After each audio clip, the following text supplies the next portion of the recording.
So my name is Ransu Salovaara, and I'm the founder and the CEO of Likvidi, which is a sustainable finance company focusing now and pretty much solely on carbon credits on blockchain. And this is what I'm going to talk to you about next 20 minutes. It's a very exciting sector and very timely now. Well, Ukraine aside, that now that we're getting over the COVID, as many have said, this is the biggest challenge that we are heading towards as a humankind to keep the Earth livable. And that's our work, what we're doing. So this could be kind of considered as important as internet was 25 years ago to all the companies. When companies then late 90s, early 2000s started to really realize the the importance of the online presence. Now next 5 to 10 years gonna be a time when every company realizes that they have to have a sustainability agenda that will be requested by their clients, by the shareholders, and by employees. Basically, all the stakeholders will require that the companies are acting more sustainably. So that, of course, is because, as we all have, probably already fed up hearing about, is the climate change and the whole Paris Agreement. And now, COP26 was last year, following basically the promise of Paris Agreement and slowing down the global warming to that 1.5 Celsius. And this puts a tremendous challenge to mostly businesses and governments.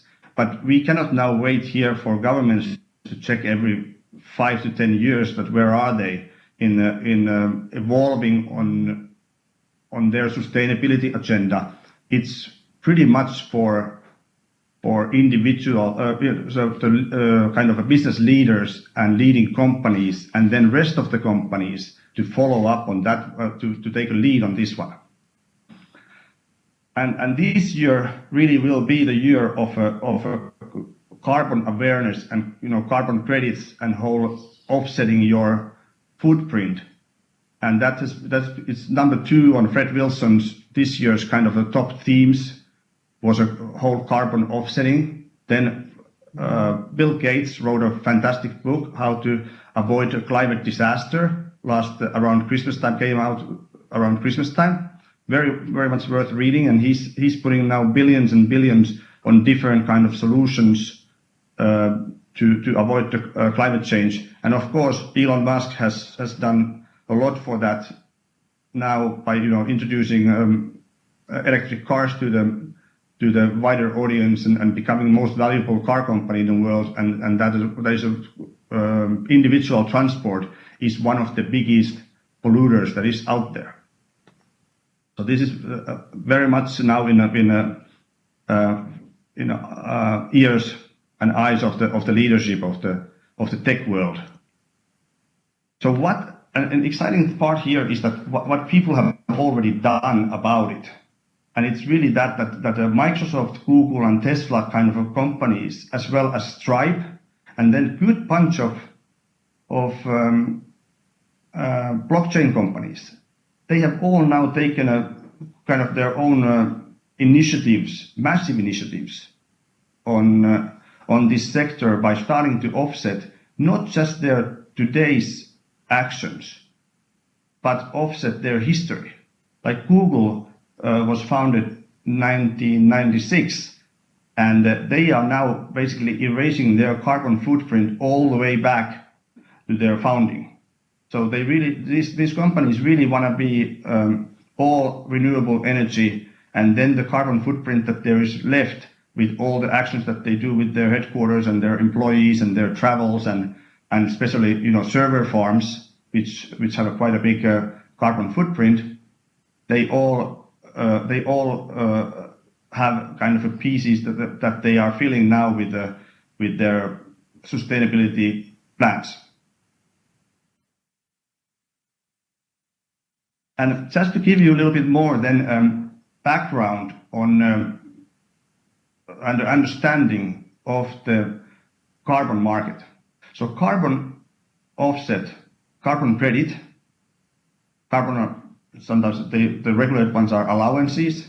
They are all based on one ton of carbon captured from the atmosphere, or not released in some cases.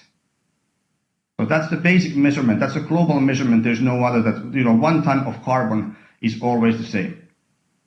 And now what many people don't understand is that there is 2 different markets. There's a regulated market and non-regulated.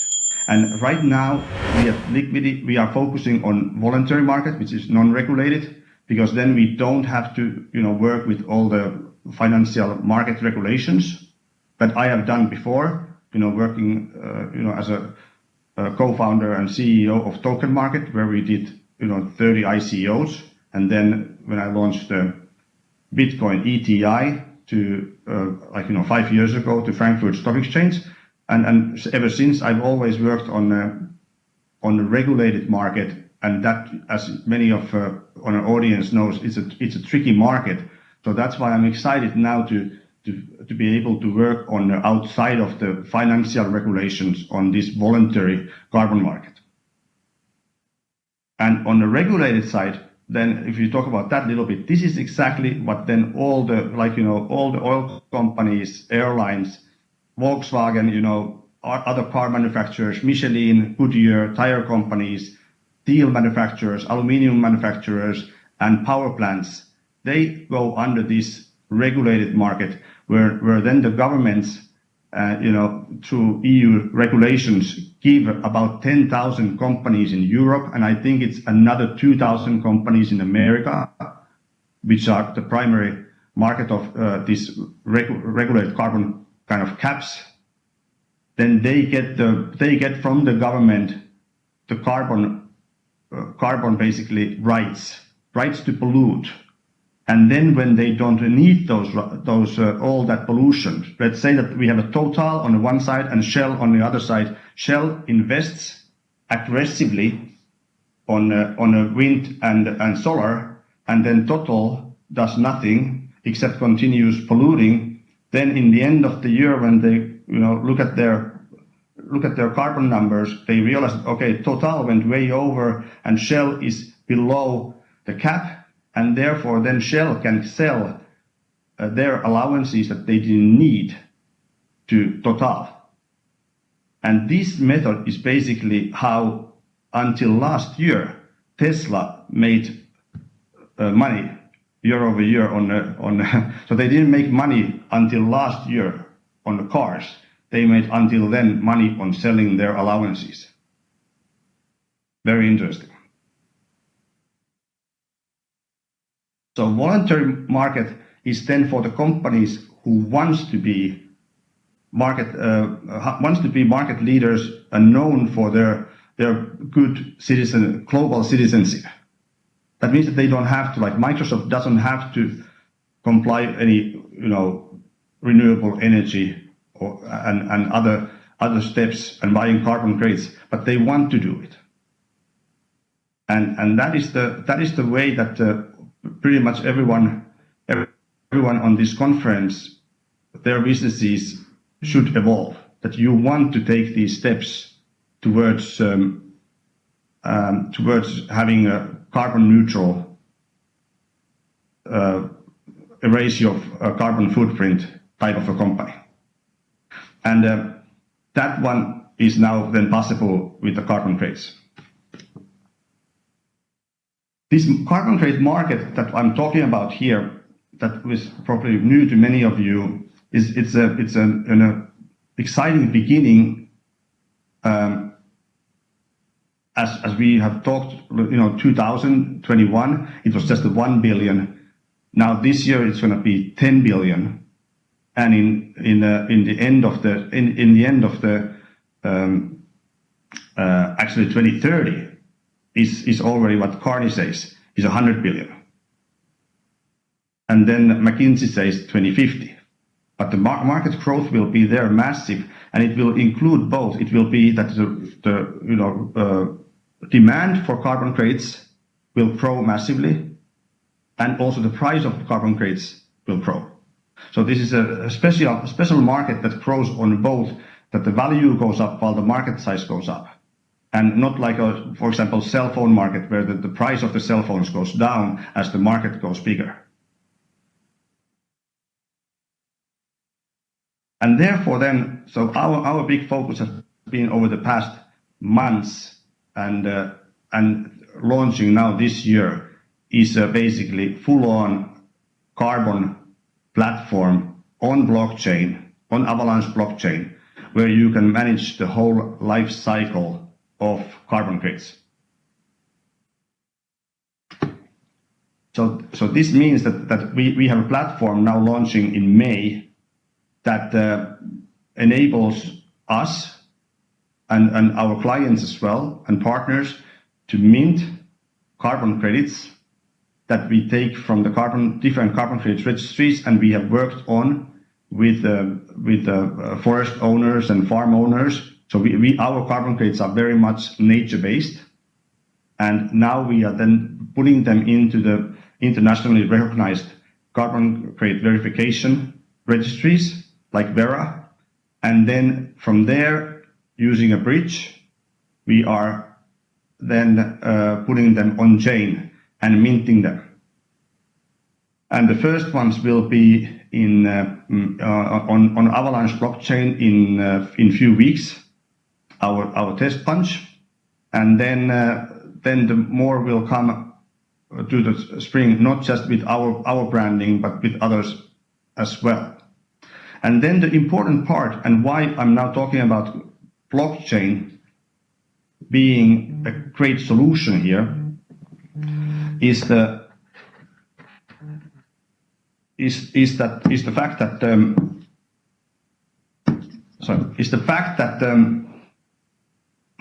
we are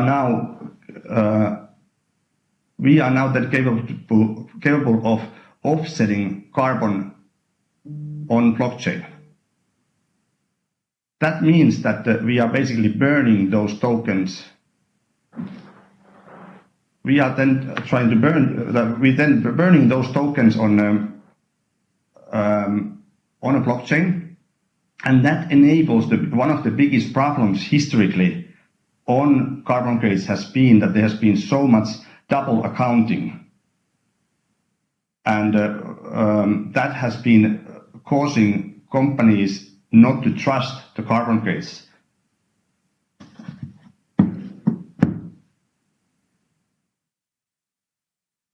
So now if we go a little bit back in time here, then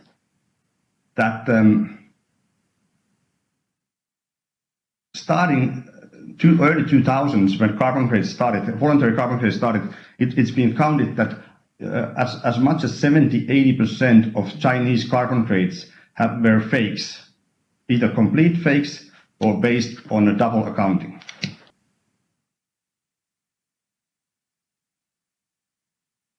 And now we're back on a platform. Okay, so sorry about that a lot. So now let's talk about let's start from here. Hopefully, at the beginning, you can ask the deck from me then afterwards.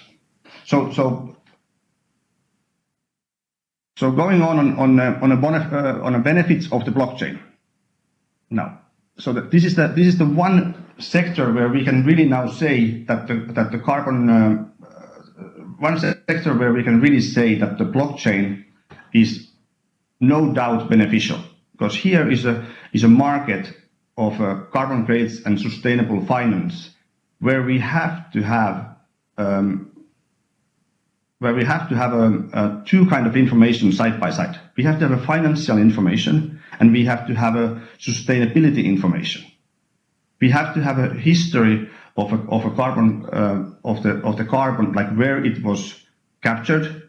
For example, if it's a forest based, where it was captured, and that is where we use satellite data,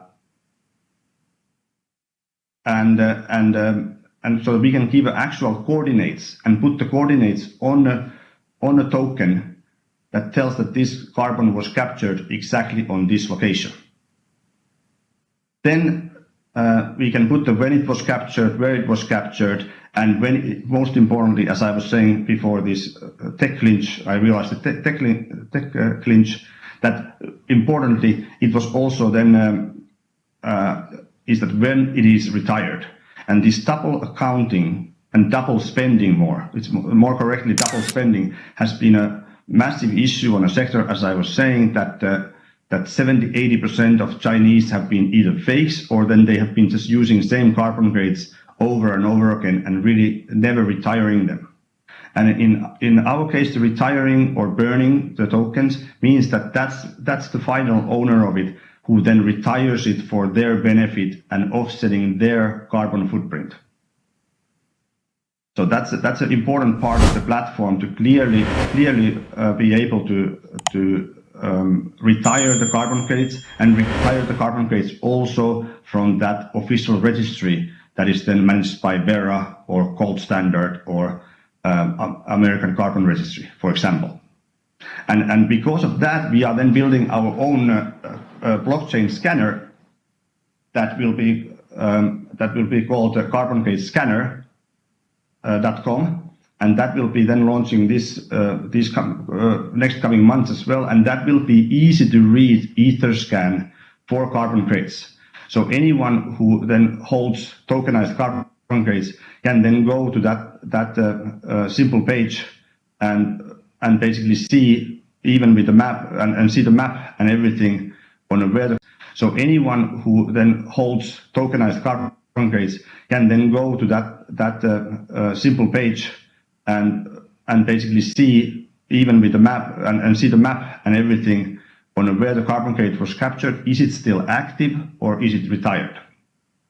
And then, of course, on a platform, the important part for anyone who is a trader and wants to kind of make money and trade on this new market, basically new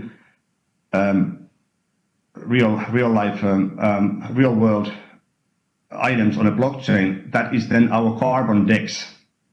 And our carbon DEX is also coming up with a kind of hybrid approach, where we have a centralized order book, and then for the larger amounts KYC, and then the smaller ones will be just like on any DEX, no KYC required. And there you can trade not just our carbon credit, but anything that we put there on the order book.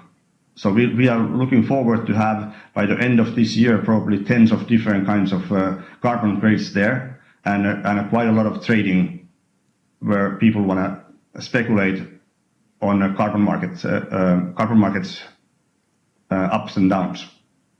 The market looks pretty exciting, by the way. Like it was a few weeks ago when the European, these regulated carbon credits that I was mentioning about in the beginning, they hit over $100, while these tokenized carbon credits that are now in the market have been trading there between $7 to $20. So the normally regulated market, which now hit then over $100, that normally then kind of indicates where also the voluntary market is going. And on the voluntary market, the prices have been kind of all over the place. They have been very low and low quality carbon credits for a few dollars. And then the ones that, for example, Microsoft has been buying have been over $1,000 because they have been created with the different methods. Ransu, I hope you can hear me. Yeah. Finishing touches, please. Yes, exactly. So on that, so our carbon credit that is coming up is called LCO2, and they are then coming in the end of May. And before that, we are now then launching our own token sale together with the DAO maker, and this one is coming now in a coming few weeks. Which we have already sold 1.5 million of it, of a 2.6 million round. And that one is almost done, because we are doing our official announcement probably next week or week after that. And we have a lot of benefits. So I recommend that then anyone interested joins our